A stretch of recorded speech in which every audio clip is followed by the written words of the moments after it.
Okay. Jussie Smollett's brother claims the actor is in a psych ward in jail.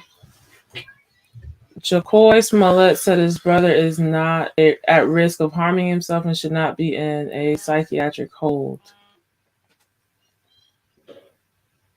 Jussie Smollett tears up after listening to his brother testify at a sentencing hearing Thursday in Chicago.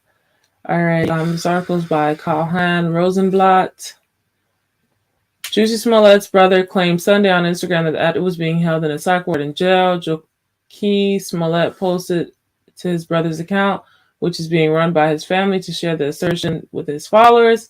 So Jussie is currently in a psych ward at Cook County Jail. What's very concerning is there was a note attached to his paperwork today and put on the front of his jail cell saying that he's at risk of self-harm.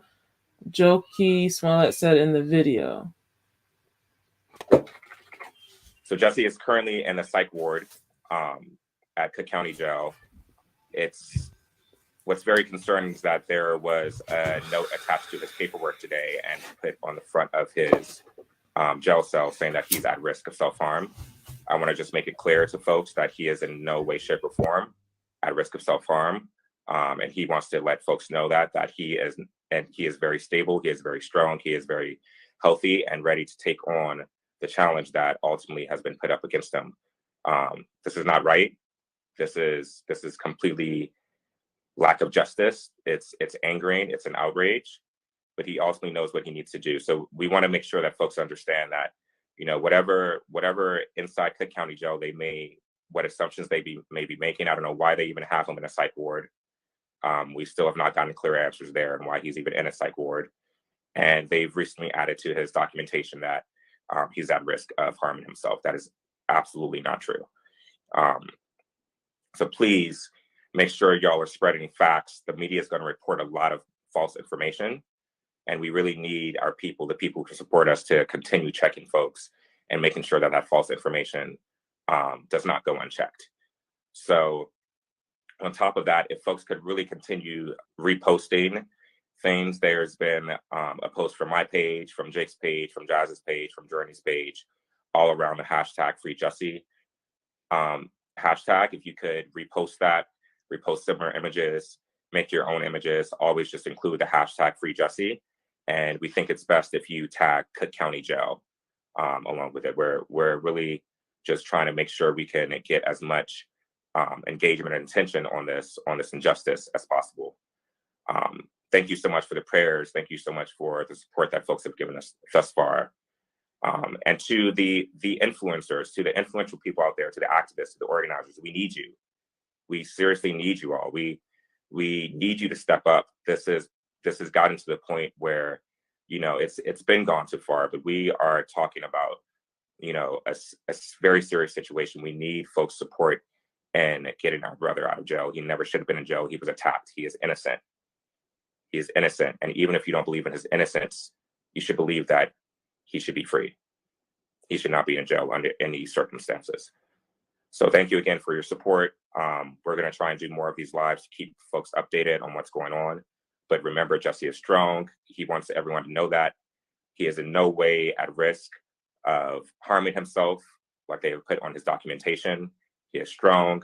He understands what he's up against, and he understands that he needs to be focused and ultimately get through these next days in jail. Thank you, folks. Okay, Juicy brother. Shout out to you, OG. I'm talking about you. It's a brother. It's nothing stronger than a brother's love and a family love, I guess. But OG, you hit me with one thing. Do what you said. You said even if I don't believe he's innocent, I should believe that he should be freed. See, that's a good one, because I say, he didn't commit a violent crime. Why is he in there? He's just wasting time. He's just wasting space in there. Free him, put him somewhere else. But then I say, there was resources used. He's lied on two people. Like, I don't know, right? It could have went left. It could like, what if it would have went super left and started a goddamn civil war, white versus black? Like, what if it went that far? Because there was so much tension already. He used this during the time of Trump, so it was a ploy. saying, yo, y'all, I know Trump rock with the good old boys. I know some, I know some good old boys that throw a rope around my neck, right? So I'm just saying, what if it would have went south? What if it would have went south, bro? Like, we're not thinking about those things. Like, even though you're saying he should be free, and like I said, I can find a small part of me where I say, yes, he didn't commit a violent crime. He didn't really harm anybody. There's no bodily harm, really nothing. He didn't do any damages. Right? Just like, why is he in there? But then, like I said, bro, you wasted resources. Maybe it should be a civil case more so. Maybe you should have to pay a fine or something, right? Or right? Maybe a fine makes a little more sense for it's like, yeah, really nobody in harm, but bro, you had the city worrying, like, bro, you feel me? It has to be some type of punishment. It's jail worthy though, is what I'm trying to wonder how out. they feel about like women who minimize victims of rape by lying about, or not lying about it, but making allegations, I guess. I wonder if they should, like, how do they feel? Should they just walk scotch-free, or should they be jailed? So I can only imagine they'll say the same thing, right? If they're consistent. And based on the way the system works a lot of the time, that's why these people keep on doing it. If there was ever a system like with the people that accuse Bill or whatever, or even the situation right now they're saying with R. Kelly, they're saying R. Kelly got a new lawyer. And the new lawyer is saying, yo, the last team was incompetent. No, there's no way you're supposed to lose this. The last team was incompetent, right? And then the new lawyer is also showing another way that it was some weird people was working together to bring him down, like his team and the other team. And it was, so I don't know, R. Kelly's situation looking a little better right now. Oh man, are you saying it's like that public defender your boy had? Yeah, all I'm saying as far as that, because I did hear something today about them prolonging the cases or whatever, because they're by the hour. Just make sure they win. If they don't, make sure the fees are not paid, because that other team, did they get paid? They did a terrible job.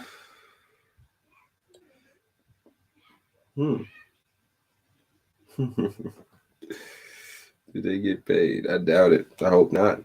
But more than likely they did, right? Because you got to get paid. You got to get the bag. But man, this situation is funny. This situation is funny already, OG. Because OG really looked at us and said, yo, even if y'all don't think he's innocent, even if you don't believe the story, he shouldn't be jailed. And like I said, I can feel for that, Empress, because why is somebody in jail that ain't doing nothing violent? He ain't harming nobody, but he is harming people.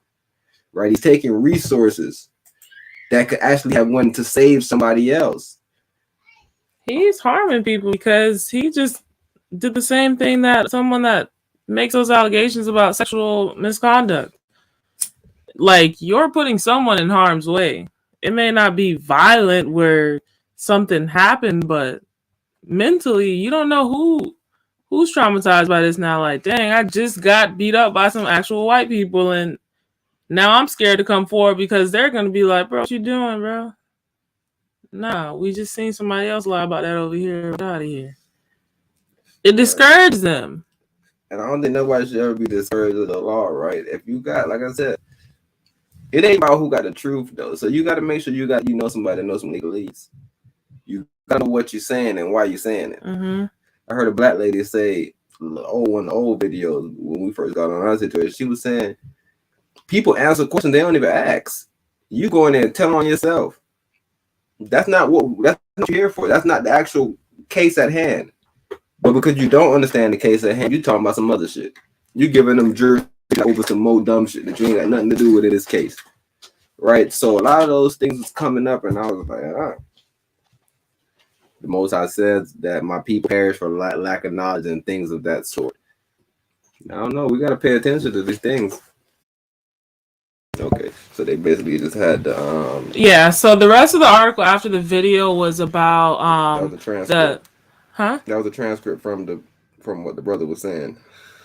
It was running down and saying very briefly though, but it went into more so of what actually happened, the allegations. Okay. You know, allegedly getting beat up, or I don't know. They were just telling you about the whole staged attack aspect of it. And then towards the end, they ran down what his sister said. And it's the same thing Professor Ras Natty just mentioned about whether you believe he's innocent or not, he deserves to be free.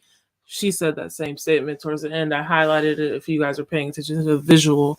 But yeah, that's the conclusion of that article. Yeah, that's an interesting story. But like I said, I'm painting a picture continuously through, right? You can, and anybody can say anything about these different people, but like I said, I want to paint the picture to be continuously painted where it seemed like melanated people may be suffering from something that Joy DeGrum said is PTS, post-traumatic slave disorder. Right, so I'm playing also Ricky because Ricky suffered from an anxiety disorder. If anybody know anything about Ricky Williams, he was a Heisman Trophy winner in college, hands down one of the best running backs in the NFL at one point. Like I'm talking about at one point, Ricky Williams was the god of the NFL.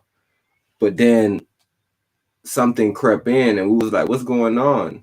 And we seen him and then they had him looking crazy because he cut his dreads off and he was like by the lake. And I'm like, what the hell? You know me, I'm a kid. I know this is my football, bro. I'm like, what the hell Ricky Williams doing? He got to cut his dreads off. And we're going tripping. He's sorry as hell. Like, so I'm just about to paint the picture right now with Ricky.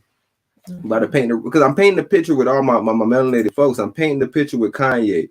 I'm painting the picture with Russ them, his whole family situation. I'm painting pictures, bro, because you got to kind of view this thing kind of different. Don't make things one-off situations. I understand you say, yo, don't look at celebrities, blah, blah, blah. Look at celebrities. Celebrities represent 10 humans. Everything a celebrity do is what they learned from people that they was around. Every celebrity represent about 10 to 20 humans. Most of them fake as hell. None of them is their selves. None of them is independent stats that you can look at and say, yo, look at him. He's this independent stat. No. Look at the blueprint. He's going to show you the blueprint right now. Boom. He followed him. Look. He said he got that from him. Yeah. He said his dad used to play this, and that's where he got that from. That's why he do that. And then he said he started listening to him when he got older, and this is his favorite rapper right here. Matter of fact,